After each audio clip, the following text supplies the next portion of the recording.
اکثر لوگ یہ سوال پوچھتے ہیں کہ فجر کی سنتے رہ جائیں تو کب قضا کریں؟ تو قضا جو ہے وہ سنتوں کی نہیں ہے، قضا صرف اور صرف فرضوں کی ہوتی ہے۔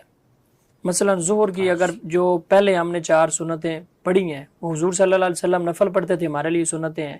اسی طرح عشاء کی پہلے پڑھتے ہیں یا عصر کی پہلے پڑھتے ہیں، تو وہ اگر ہماری پہلے رہ جائیں تو بعد میں ہم جو پڑھتے ہیں تو وہ سنتیں نہیں ہوتی، وہ نفل ہوتے ہیں۔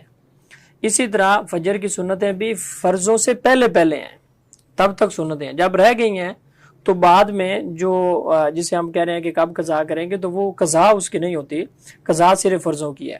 اب یہ سوال ہے کہ فجر کی سنتوں کے متعلق ہی کیوں پوچھا جاتا ہے ایسا سوال، اور فجر کی سنتوں کے متعلق اصل میں تاکید آئی ہے، بہت زیادہ تاکید کی گئی ہے، اور ان کی اہمیت حضور صلی اللہ علیہ وسلم نے بہت زیادہ بیان کی ہے کہ دنیا و ما فیہا سے بہتر ہے جو بندہ یہ 2 رکعت نماز پڑھتا ہے۔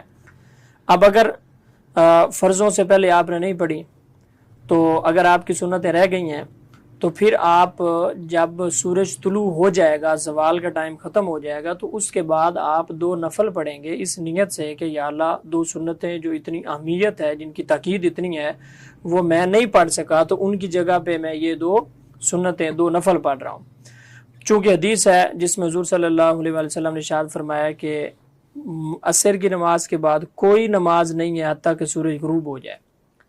اسی طرح آپ نے فرمایا کہ نماز فجر کے بعد کوئی نماز نہیں ہے حتیٰ کہ سورج طلوع ہو جائے۔ تو اس وقت میں تو وہ سنت نہیں پڑھے گا، سورج طلوع ہونے کے بعد وہ پڑھے گا، اور وہ سمجھ لیں کہ 2 نفل ہیں جو ان سنتوں کی جگہ پہ پڑھے گا۔